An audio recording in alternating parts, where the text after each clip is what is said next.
আসসালামু আলাইকুম। Welcome to BD skill IT. এর পক্ষ থেকে আমি আপনাদের সাথে আসছি আরএস রনি। এখন আমরা খুব গুরুত্বপূর্ণ একটা বিষয় নিয়ে আলোচনা করব। আমরা দেখব এক্সেল দিয়ে খুব সহজেই পুনরাবৃত্তি কাজগুলা বা রিপিটেশন কাজগুলো আমরা কত দ্রুত এই কাজটাকে আমরা করে ফেলতে পারি। এর জন্য আমাদের আগে এক্সেলটা ইনস্টল থাকতে হবে আমাদের ল্যাপটপে। আমি এই জায়গা থেকে আমার যেহেতু ইনস্টল করা আছে, এই জন্য আমি এখান থেকে আমার এক্সেলে ঢুকে যাচ্ছি কীভাবে আমরা কাজ ভেরি বেসিক এক্সেলের জিনিসগুলো আগে খুব সুন্দর করে জানবো যে কীভাবে এক্সেলের শর্টকাট একদম ইজিয়ার কাজগুলো করা যায়। যদি আপনাদের সাথে শেয়ার করতে চাই, ধরুন আমরা সর্বপ্রথম সিরিয়াল নাম্বার দিব। সিরিয়াল নাম্বার যদি দিতে চাই তাহলে আমরা কত সহজে এই সিরিয়াল নাম্বারগুলো দিতে পারি, যেটা হচ্ছে আমাদের ক্রমিক নাম্বার। ধরুন এই সিরিয়াল নাম্বার আমি 1 2 3 4 এরকম করে দিব। 1 দেওয়ার পরে 2, এই যে পর্যন্ত মিলে এই যে দেখেন ক্রমিক নাম্বারগুলো হয়ে গেল। এটা দুইভাবে করা যায়। একটা হচ্ছে এই যেহেতু এটা নাম্বার, এই জন্য দুইটা নাম্বার লিখে মাঝখান থেকে এরকম করে যদি নিই, যদি আপনি একটা বার লেখেন, ধরুন আমি কোনো একটা বার দিলাম, যেমন স্যাটারডে।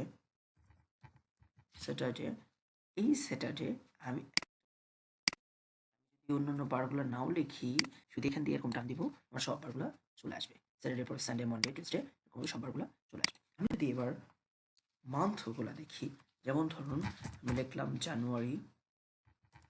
জানুয়ারি এখান দিয়ে টানলেই আমার সবগুলো জিনিস চলে আসবে। জানুয়ারি ফেব্রুয়ারি মার্চ এপ্রিল মে এই জিনিসগুলো একদম সিকোয়েন্সিয়ালি আমরা দিয়ে দিই। তবে এখানে কথা হচ্ছে আপনি যেখান থেকে দিবেন এরপর থেকে দিয়ে শুরু করবেন। যেমন ধরুন আমি যদি এপ্রিল দিতাম, এপ্রিল পর May June July August September October এভাবে দিতে পারি। ধরুন এবার আমি বছর দিতে চাই, বলছি একটা সংখ্যা, এই জন্য মিনিমাম দুইটা দিতে হবে। ধরেন 2024-25 দুটো দেওয়ার পর এই সিলেক্ট আমাদের করতে হবে মাঝখান দিকে এই যেরকম টান দিব। এটা সিলেক্ট করার ঠিক সাইড থেকে তার নিচে নামাই দিলে এই যে দেখেন সব বছরগুলো পরিবর্তন হয়ে গেল। ওকে, এবার শেষ আমাদের আমরা সাধারণ বেসিক জিনিসগুলো দেখে ফেললাম। এবার আসি আপনাদেরকে আমার একটা কাজ করুন। আমি যদিও এই জায়গার মধ্যে একটা লিস্ট করে এটা করে রেখেছি, কিভাবে করবো সেটা দেখাচ্ছি। ধরুন আমি যোগ করতে চাই, সেটা এমন হতে পারে এই বাংলা যে সাবজেক্ট স্প্রেডশিট, একটা ফর্মাল বানানো, বাংলা ইংলিশ ম্যাথ এবং টোটাল মার্ক করে অ্যাভারেজ করা। এটা আমি আপনাদেরকে হচ্ছে ধাপে ধাপে বুঝিয়ে দিচ্ছি। বাংলা ধরুন এই বাংলা সব মার্কগুলো আমি যোগ করতে চাই, এটা একটা ফর্মুলা আছে। যদি এটা দুইভাবে করা যায়, আমি দুইটা নিয়মে আপনাকে দেখাবো। এর মধ্যে ইকুয়াল সাইন দিব এবং এখানে লিখবো SUM। সাম দেওয়ার সাথে দেখেন সাম চলে আসছে। এরপরে কতটুকু কত করতে চাই, এর আগে আপনাকে শিখতে হবে খুব গুরুত্ব এই এই ঘরটাকে সিলেক্ট করলাম। এই ঘরটা কত, এই যে উপরে এই জায়গার মধ্যে শো করেছে, এই যেখানে এটা হচ্ছে ই, আর এই দিকে চিন্তা করলে এটা হলো 4। এটা E4তম ঘর, E4তম ঘর, E4 অটো চলে আসছে। আমি সাম করতে চাই E4 থেকে সবগুলা। আপনি চাইলে প্রত্যেকটা যোগ যোগ করে নিতে পারবেন। E4 যোগ এরকম ভাবে, আমি যদি এইটা নিই E5, এরপরে যোগ E6 E7 এরকম ভাবে আসবে। সবগুলো জিনিস আমি একবার নিতে চাই, এতগুলো না নিয়ে আপনি একবার করতে পারবেন।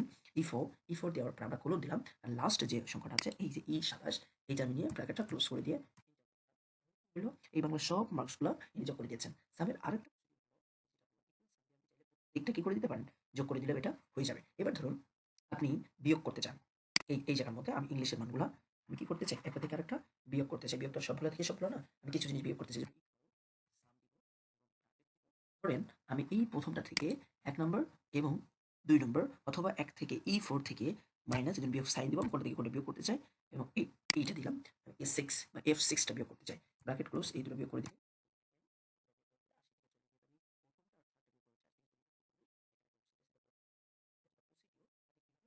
চাইলে আপনি একাধিক জিনিস বিয়োগ করতে পারেন। এই প্রথমটা থেকে 2 নম্বরটা, 3 নম্বর, 4 নম্বরটা সবগুলোই বিয়োগ করতে পারেন। ধরুন এখন আপনি গুণ কিভাবে করবেন আর ভাগ কিভাবে করবেন, এবার দেখি আমরা। ধরেন আপনি গুণ করতে চান, এটাই ইকুয়াল দিয়ে সাম প্রেস করবেন, সাম দিয়ে ফার্স্ট ব্র্যাকেট। একইভাবে আমি যদি সবগুলো জিনিসকে গুণ করতে চাই, এই একটা প্রসিডিউর।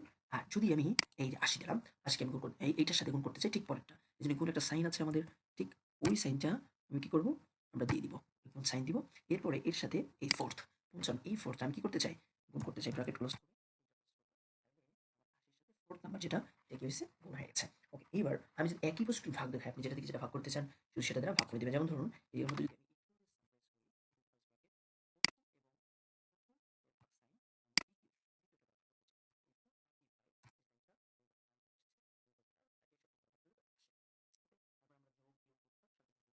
এবার যদি আমরা একটু এভারেজ দেখতে চাই, ওকে, এভারেজ দেখতে হলে কিভাবে আমি দেখতে পারবো, ধরুন এই জিনিসগুলো আমি আপনাদেরকে বোঝার সুবিধার্থে এটা মুছে দিচ্ছি। আমরা আবার নতুন করে দেখি অ্যাভারেজ কীভাবে দেখতে পাবো। যদিও এই জায়গার মধ্যে একটা অ্যাভারেজ বের করা আছে, আমরা এই জায়গার মধ্যে নতুন করে একটা অ্যাভারেজ বের করি আপনাদের বোঝানোর সুবিধার্থে। ওকে, এই জায়গার মধ্যে আমি যদি অ্যাভারেজ বের করতে চাই তাহলে আমি ইকুয়াল দিয়ে দেখবো অ্যাভারেজ এভি।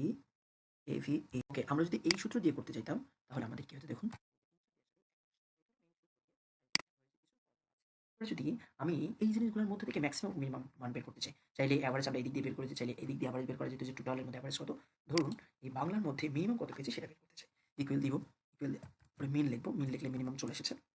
কতর মধ্যে আমি মিনিমাম দেখবো, এই জায়গা থেকে শুরু করে আমি যে কোলন দিলাম, কোলন দিয়ে কি দেখতে চাই এই যে লাস্ট এর মধ্যে এই সবার মধ্যে মিনিমাম কত আছে।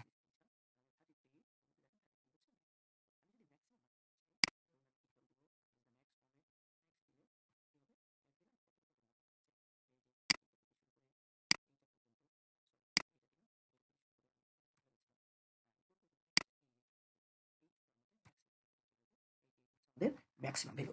এখন আসি, আমরা অনেক সময় আমাদের এই যে কাজগুলো আমরা এভারেজ মান, ম্যাক্সিমাম, মিনিমাম মান এগুলো করলাম। তো এগুলো একটা শর্টকাট আছে, সেটা হচ্ছে আমরা চাইলে এই জায়গা থেকেও অটোমেটিক্যালি এই যে সাম, এভারেজ, তারপর হচ্ছে কাউন্ট নাম্বার, ম্যাক্সিমাম, মিনিমাম এই জিনিসগুলো এই জায়গা থেকে অটোমেটিক্যালি করে ফেলতে পারবো। এখন আমাদের একটা প্রবলেম হয়, সেটা হচ্ছে যদি কোনো আইডেন্টিটিতে আমাদের ফোন নাম্বার প্রয়োজন হয়, যদি কোনো আইডেন্টিটিতে আমাদের ফোন নাম্বার প্রয়োজন হয় তাহলে আমাদের প্রবলেম হয়। যেমন ধরুন এই ব্যক্তির ফোন নাম্বার আমরা লিখতে চাই, আমরা একটা র্যান্ডম ফোন নাম্বার দিচ্ছি, ধরুন 01234567, যদি এটা দিই 0325484759 এনিথিং এলস, আমি র্যান্ডম একটা নাম্বার নিয়েছি। এই নাম্বার আমরা প্রেস করে জিরো চলে যাবে, কিন্তু আমার তো জিরো প্রয়োজন যেহেতু নাম্বার। এই জন্য আমরা যে ঘরে নাম্বার লিখবো ওর উপরে গিয়ে রাইট বাটন ক্লিক করবো। রাইট বাটনে ক্লিক করে এখানে ফর্মুলা সেল নামে একটা অপশন আছে, সেলে যাবো। সেলে অনেকগুলো কাজ করা যায়, সেলের মধ্যে অনেকগুলো কাজ করা যায়, কিন্তু আমরা যেটা করবো, যেহেতু আমাদের এটা রাখতে হবে, টেক্সট সিলেক্ট করে দিব, ওকে করে দিব। এখন দেখুন এইটাতে আমি যদি জিরো বসাই, জিরো বসিয়ে দিই, টাকাতে দিই, কিছু ব্যক্তি আমি ডলার দিই, এগুলো আমি মেনটেন করতে চাই। ধরুন এইটা এই জায়গাগুলোর মধ্যে থেকে এখানে কপি করে নিয়ে এইদিকে বসিয়ে দিলাম। ওকে, এক্স এদিকে দিয়ে আমি এদিকে পেস্ট করে দিলাম।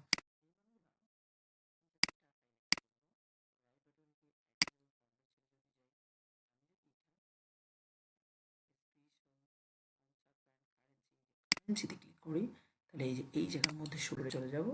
এই যেদিকে আসেন, এই দিস দ্য ডলার সাইন, আমি এত ডলার করে তাকে বেতন দিচ্ছি।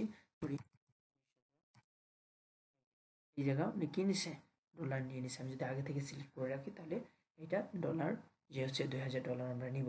ওকে, $2000 আমি দিলাম ওনাকে। Thank you so much. আশা করি এক্সেলের বেসিক কাজগুলো বুঝতে পেরেছেন। এভাবে আমরা এক্সেলের ব্রড আরও অনেকগুলো স্পেশাল কাজ করতে পারি। থ্যাংক ইউ সো মাচ, সবাই ভালো থাকবেন, দেখা হবে পরবর্তী